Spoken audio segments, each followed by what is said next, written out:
ಶ್ರೀಕೃಷ್ಣ ಕಣ್ಣೀರಿಟ್ಟ ಕಥೆ.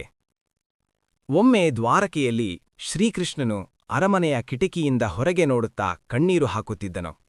ಇದನ್ನು ಗಮನಿಸಿದ ಉದ್ಧವನು, ಭಗವಂತ, ನಿನ್ನ ದುಃಖಕ್ಕೆ ಕಾರಣವೇನು? ನೀನು ಈ ರೀತಿ ಅಳುವುದನ್ನು ನಾನು ಎಂದೂ ನೋಡಿರಲಿಲ್ಲ ಎನ್ನುತ್ತಾನೆ. ಆಗ ಶ್ರೀಕೃಷ್ಣ ಪರಮಾತ್ಮನು, ಉದ್ಧವ, ನನ್ನನ್ನು ನೆನಪಿಸಿಕೊಳ್ಳುತ್ತಾ ಬೃಂದಾವನದ ಜನರು ಸದಾ ಕಣ್ಣೀರು ಹಾಕುತ್ತಿರುತ್ತಾರೆ. ನನಗೆ ಏನು ಮಾಡಬೇಕೆಂದೇ ತಿಳಿಯುತ್ತಿಲ್ಲ. ನನ್ನ ಈ ರಾಜಕಾರ್ಯಗಳು ಎಂದು ಮುಗಿಯುವೋ ಎನ್ನುತ್ತಾನೆ. ಆಗ ಉದ್ಧವನು, ಭಗವಂತ, ನೀನು ಒಬ್ಬ ಸಾಮಾನ್ಯ ಮನುಷ್ಯ ಎಂದು ಆ ಜನರೆಲ್ಲಾ ತಿಳಿದುಕೊಂಡಿದ್ದಾರೆ.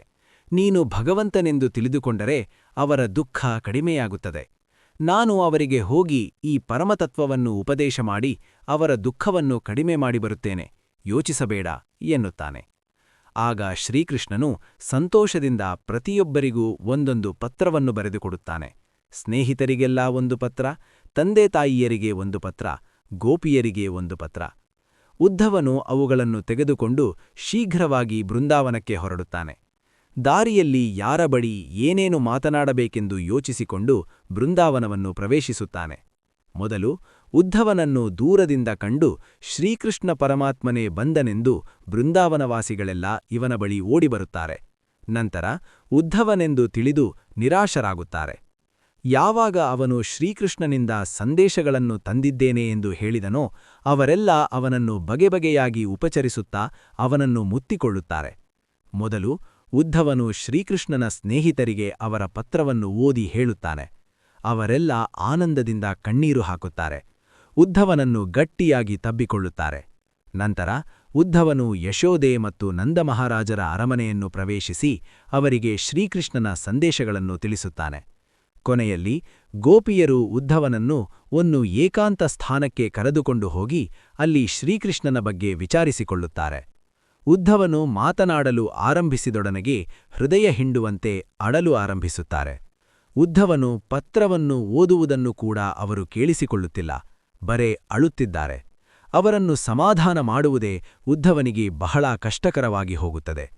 ಕೊನೆಗೆ ಬಹಳ ಪ್ರಯಾಸದಿಂದ ಅವರ ಬಗೆಬಗೆಯ ಪ್ರಶ್ನೆಗಳಿಗೆ ಉತ್ತರ ಕೊಟ್ಟು, ಶ್ರೀಕೃಷ್ಣನು ಸಾಮಾನ್ಯ ಮನುಷ್ಯನಲ್ಲ, ಅವನು ಭಗವಂತ. ನೀವೆಲ್ಲರೂ ಅವನನ್ನು ಭಕ್ತಿಯಿಂದ ಭಜಿಸಬೇಕು, ಭಗವಂತನಂತೆ ಪೂಜಿಸಬೇಕು.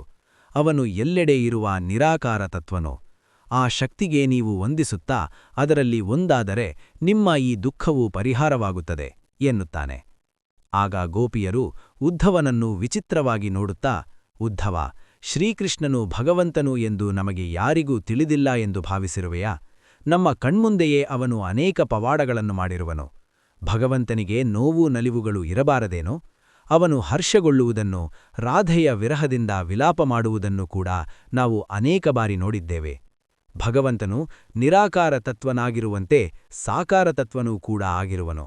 ಅವನು ನಮ್ಮ ಪ್ರೇಮಪೂರ್ವಕ ಸೇವೆಗಳನ್ನು ಸ್ವೀಕರಿಸಿ ಹರ್ಷಪಡಿತಿದ್ದನು, ನಮ್ಮನ್ನೂ ಕೂಡ ಹರ್ಷಪಡಿಸುತ್ತಿದ್ದನು. ನಾವು ಈಗ ನಮ್ಮ ಈ ಬಾಹ್ಯ ಕಣ್ಣುಗಳಿಂದ ಅವನನ್ನು ನೋಡಲಾಗುತ್ತಿಲ್ಲವಾದರೂ, ಅವನ ಮಾತನ್ನು ಈ ಕಿವಿಗಳಿಂದ ಕೇಳಿಸಿಕೊಳ್ಳಲಾಗುತ್ತಿಲ್ಲವಾದರೂ, ನಮ್ಮ ಸುತ್ತಮುತ್ತ ಅವನ ಇರುವಿಕೆಯನ್ನು ಸದಾ ಗ್ರಹಿಸುತ್ತಿರುವೆವು. ಅವನು ಬೃಂದಾವನವನ್ನು ಬಿಟ್ಟು ಹೋಗಿರುವನು ಎಂದು ನಾವು ಎಂದೂ ಭಾವಿಸುವುದಿಲ್ಲ ಎಂದರು. ಇದರಿಂದ ಅಚ್ಚರಿಗೊಂಡ ಉದ್ಧವನನ್ನು ಗೋಪಿಯರು ಶ್ರೀ ರಾಧಾರಾಣಿಯ ಬಳಿ ಕರೆದುಕೊಂಡು ಹೋದರು. ಶ್ರೀರಾಧೆಯು ತನ್ನ ಬಳಿ ಬಂದ ಉದ್ಧವನನ್ನು, ಗೋಪಿಯರನ್ನು ಗಮನಿಸಲೇ ಇಲ್ಲ. ಅವಳು ಆನಂದವಾಗಿ ಇರುವಂತೆ ವರ್ತಿಸುತ್ತಿದ್ದಳು. ಮರುಕ್ಷಣ ದುಃಖದಿಂದ ಅಳುವಳು, ಯಾರೊಡನೆಯೋ ಮಾತನಾಡುವಳು. ಒಟ್ಟಿನಲ್ಲಿ ಅವಳು ಬೇರೆ ಯಾವುದೋ ಪ್ರಪಂಚದಲ್ಲಿರುವಂತೆ ಭಾಸವಾಗುತ್ತಿತ್ತು. ಇದೆಲ್ಲವನ್ನು ನೋಡಿದ ಉದ್ಧವನಿಗೆ ಈ ಗೋಪಿಯರು ಭಗವಂತನೊಂದಿಗೆ ಧ್ಯಾನಸ್ಥಿತಿಯಲ್ಲಿ ಸದಾ ವ್ಯವಹರಿಸುತ್ತಿರುವರು. ಇವರು ಧ್ಯಾನದ ಉನ್ನತ ಸ್ಥಿತಿಯನ್ನು ಈಗಾಗಲೇ ಪಡೆದುಕೊಂಡಿರುವರು. ಪ್ರೇಮಯೋಗ ಎಂಬ ಈ ಬಗೆಯ ಧ್ಯಾನಸ್ಥಿತಿಯನ್ನು ಇವರಿಂದ ನಾನು ಕಲಿತುಕೊಳ್ಳಲಿ ಎಂದು ಭಗವಂತನು ನನ್ನನ್ನು ಇಲ್ಲಿಗೆ ಕರುಣೆಯಿಂದ ಕಳುಹಿಸಿರುವನು. ಇವರು ಗಳಿಸಿರುವ ಪ್ರೇಮಯೋಗವನ್ನು ಗಳಿಸಲು ನಾನು ಎಷ್ಟು ತಪಸ್ಸು ಮಾಡಬೇಕಾಗಬಹುದು ಎಂದು ಕೈಮುಗಿದು ಶ್ರೀ ರಾಧಾಮಂತ್ರವನ್ನು ಜಪಿಸಲು ಆರಂಭಿಸಿದನು.